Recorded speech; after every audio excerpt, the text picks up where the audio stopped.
Hello po, no. So, napapag-usapan yung aral. Kasi 'di ba nabanggit ng isang official natin sa DepEd na yun daw aral program ay ano hindi na guro. I mean, hindi mga regular teachers natin sa school ang hahawak. Mm. Kung hindi mga regular teachers natin sa school, hindi naman pwede mga non-teaching.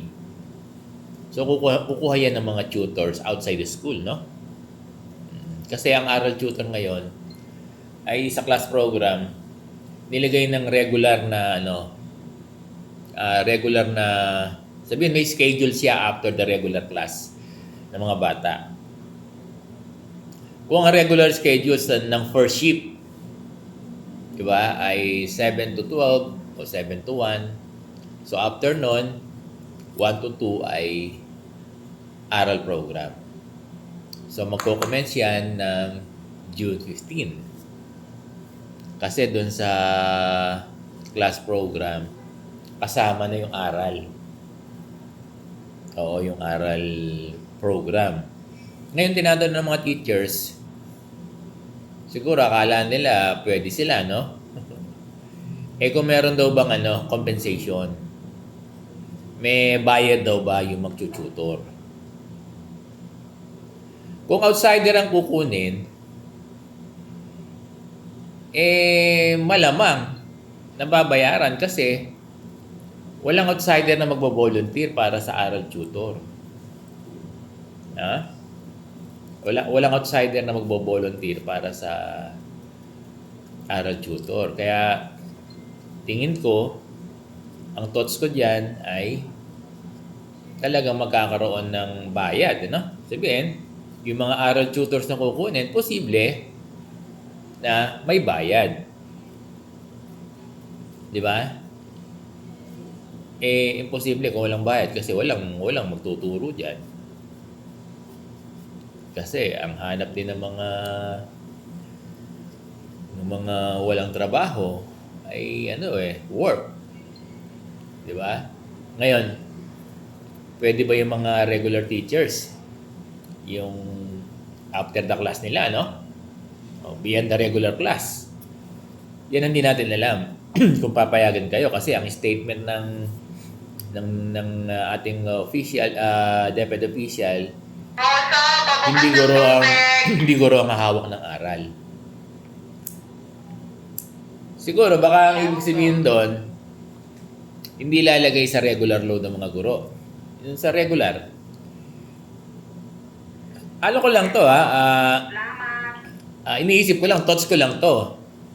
Na baka ang ang thinking din ng DepEd after the regular class ng guro ay pwede na siya mag-aral.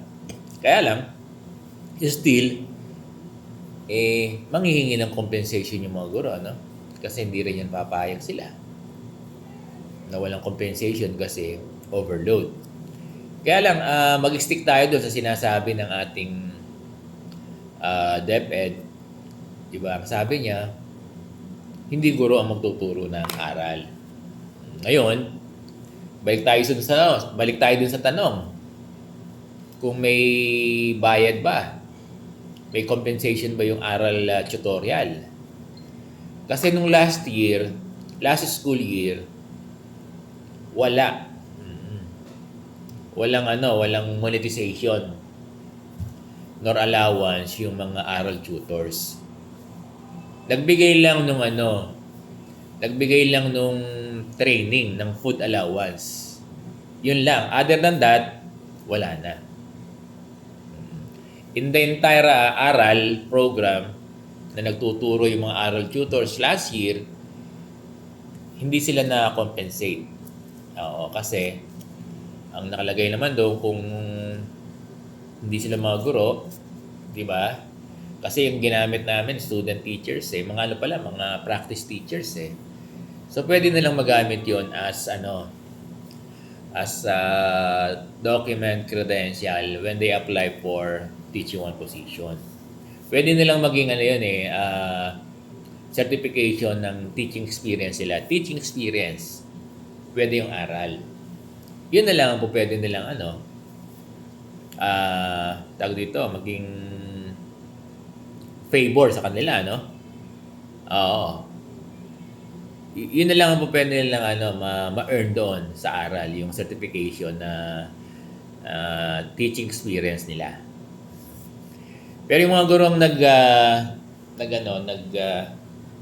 sabihin, nagturo sa aral, wala silang compensation. Last school year na. Last school year. Pero ngayon, kung tatanungin ng mga guro, kung meron bang